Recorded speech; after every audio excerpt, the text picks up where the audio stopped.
Captain. I'm the board game captain. I'm Lynn. And today we are going to be reviewing and talking about the Exit the Game, the Catacombs of Horror. So first thing, I want to thank Thames and Cosmos for sending us this game along with the other two Exit the Game modules they sent us. They also sent us, we've already reviewed, the Haunted Roller Coaster and the House of Riddles. Yes. So I highly recommend you check out those videos, maybe even before you check out this one if you haven't already, especially if you like positivity, because it's going to be hard to hide the fact that we're going to be far less positive on this particular installment of the Exit the Game series than we were on the other two. We like the other two quite a bit, and you'll see that if you haven't checked it out. If you haven't checked it out already, I'm going to put links to the other two reviews at the end of this video. But yeah, I guess without too much further ado, we're just going to get into it. Okay. So this plays very similarly, though there are some key differences which we're going to go over. But it does, the basic setup and the basic play mode is very similar to the other Exit the Games. You set out the decks of cards for the hints, and the decks of cards for the clues and the solutions and things like that, and yada yada yada, and all your cards, and then you get into the game. One of the first big difference, in my opinion, that you'll notice is that unlike the other games, you don't just have one riddle that you're working on at once. Yeah, you find pieces of riddles, and then you have to figure out what you can use them for to solve. Because sometimes there'll be like as many as 3 riddles you're working on at the same time in this game. Yeah, and you don't know what things go with what riddle. It's not very clear, and I understand what they were trying to do, but it wasn't really executed well. It felt very confusing. So yeah, so that's a big part of the problem with this one is that, yeah, in theory it sounds like it would be cooler. Like, oh, you can jump ahead. You've got multiple riddles you're working on at once. But in practice, yeah, a lot of it was like, oh, well, we've still not done anything with this. What the hell is this for? What's going on? And it just, I don't know. That wasn't, definitely not my biggest gripe of the game. And the riddles in this one, they didn't flow well. A lot of them we couldn't figure out, so we looked at the clues, and it didn't really like logically make sense, like how you could figure that out. So okay, so first off, this is a 2-part adventure. There's the first part and there's the second part, and it's basically 2 games in one. Unlike the other Exit the Games that we've played, this is 2 games versus just 1. The first game, there were a bunch of riddles where we felt after looking, because there were a few that we needed to get the hints on in the first one. There were some that we got, but we were like, why is that? We didn't understand why it worked. Yeah, so the first half, I felt like there were leaps in logic. Like, maybe not big leaps, but leaps. But the second half had, like, you strapped on a jetpack to do a rocket-powered leap of logic. Something that a lot of people often used to refer to in the old point-click adventure video games as moon logic, where it wasn't really logical, but it worked for the game. That's what the second half of this felt like a lot to me. A lot of them were moon logic puzzles, which is not good because one of the great things about the other 2 that we played was that when it clicked, you were like, oh, that's logical, that makes sense, and you felt a great sense of accomplishment. In this, even if you figured it out, you're like, all right, I figured it out, but it doesn't make sense. Yeah. So that you don't feel like a sense of accomplishment with those. It feels like silly. And then on top of that, and actually, this is an interesting segue. Silly is the segue here. Okay, so a lot of the stuff that I felt really worked about the other 2 games that we've played in the Exit the Games series, again, that being Haunted Roller Coaster and House of Riddles, all my favorite stuff in those games, they've removed from this. So one is the fun and logic type riddles that we just talked about that are not in here. But one of the other big things is the fact that both of those were very tongue-in-cheek. They did not take themselves seriously, and that meshed really well with the style of game that this is, because it's goofy, escape room in a box fun, and you shouldn't be taking it too seriously. They decided this one should be much more serious. and they wanted to go for like a serious, scary horror theme. Ooh. That doesn't mesh with the kind of game this is at all. Like, so it's really hard to make a game spooky when it's just a board game sitting on the table.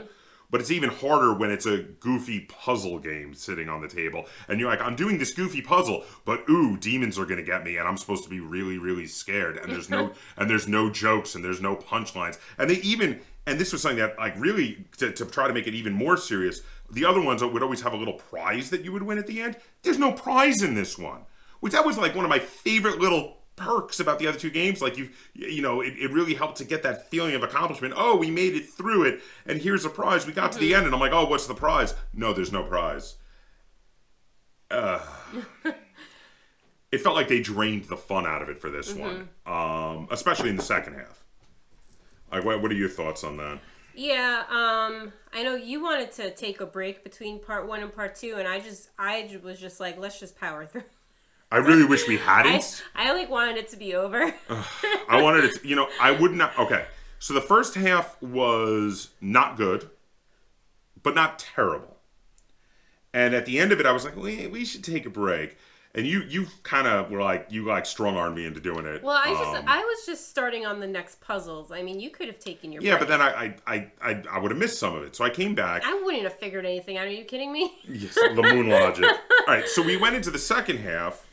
And the second half of this game... Okay, so the first half was not good, but not terrible. The second half was painful to get through, because that's where you start having these ludicrous leaps of logic. Halfway through it, I was like, I would not complete this if it wasn't for the fact that I have to review it. Because if someone sends me a free game, I feel like I'm obligated to review it. I would not... If I had bought this myself, I wouldn't have completed it. I would have been like, ooh, this is... It really got painful for me. I was gritting my teeth halfway through the second half. And not because it was more difficult, because the theme wasn't as fun, because they drained all the fun of the theme out. And two, the puzzles did not feel logical. We forgot at the beginning to reference, this is a game for 1 to 4 players. This one's ages 16 and up, so it has a higher age amount. And it says 2 to 4 hours. So 2 to 4 hours is good. You can play this at 1 to 4 players, and ages 16 and up is probably good, because if this frustrated us, it would really frustrate people under 16. Okay. Oh, boy. Yeah, rate it. Well, I feel like there's still more to talk about, though. Oh, okay. All right. So, yeah. Okay. So, the puzzles went from difficult with leaps of logic to difficult because they had no logic, and it just went downhill. It just went downhill. It just was not fun.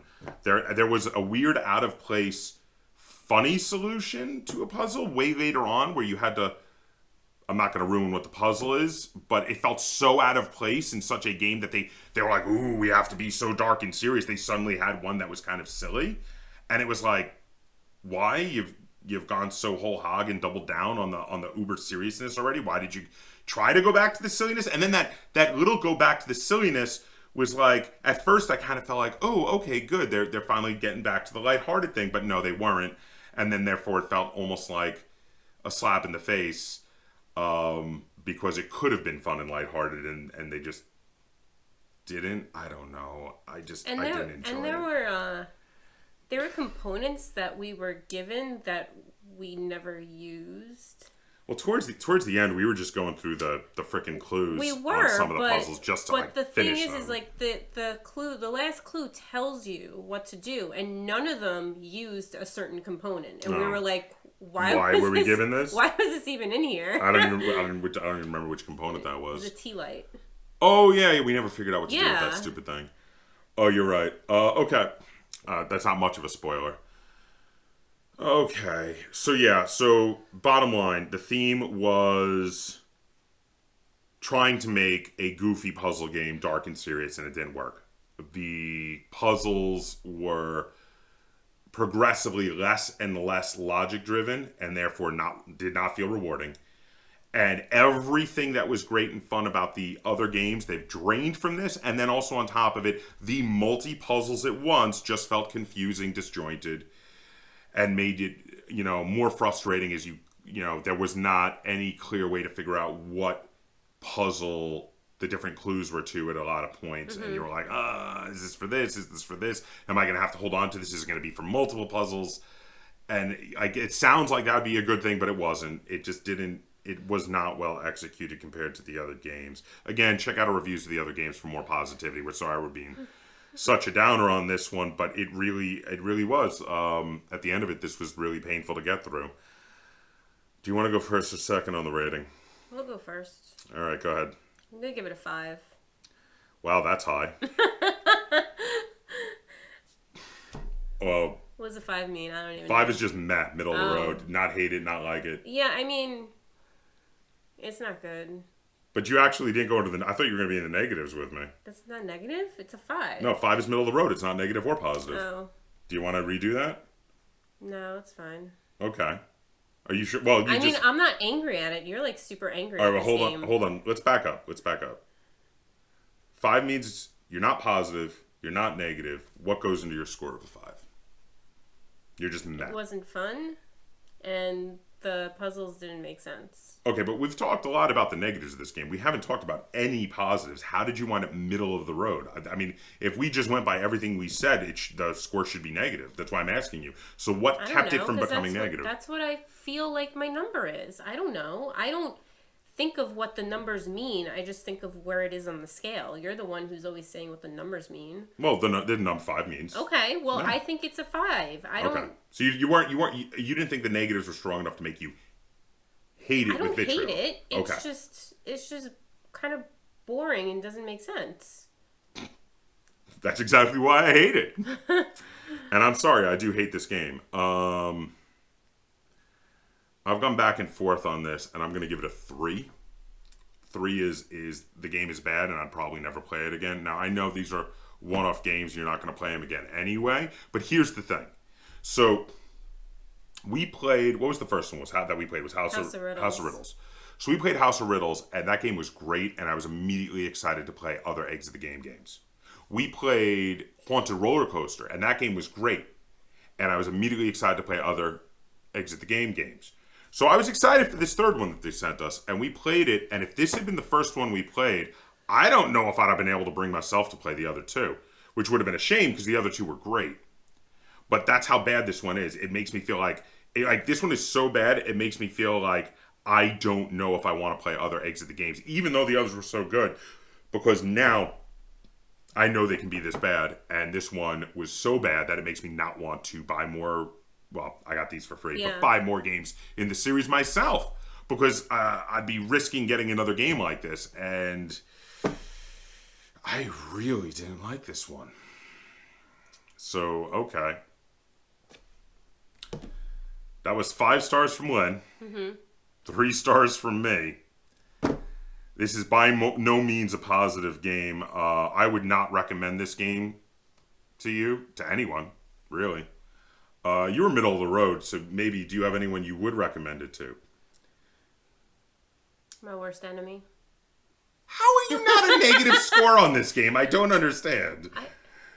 You say everything you talk about, you're like, I'm negative.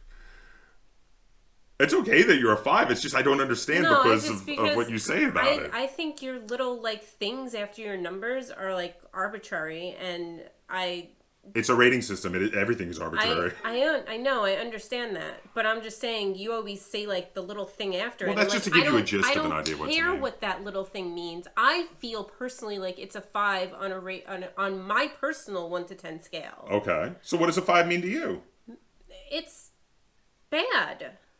That should be like a 4 at least. Well, not on my scale. I use my own internal scale. Okay. That's fine. You have your own internal scale. So there you have it. Unfortunately, I guess neither one of us can recommend this game to you, no matter who you are. Again, for more positive, much more upbeat Exit the Game reviews, check out our links.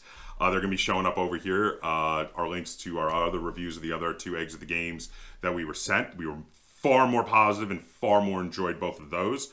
And I would still highly recommend both of those. And if you want to check out an Exit the Game game. I would recommend both the Haunted Roller Coaster and the House of Riddles, but I'm sorry to say that I cannot recommend the Catacombs of Horror. There you have it. If you enjoyed this video, give it a like, share it on all forms of social media, and if you have any comments, questions, or concerns, be sure to comment down below, and please subscribe to the Board Game Kaptain.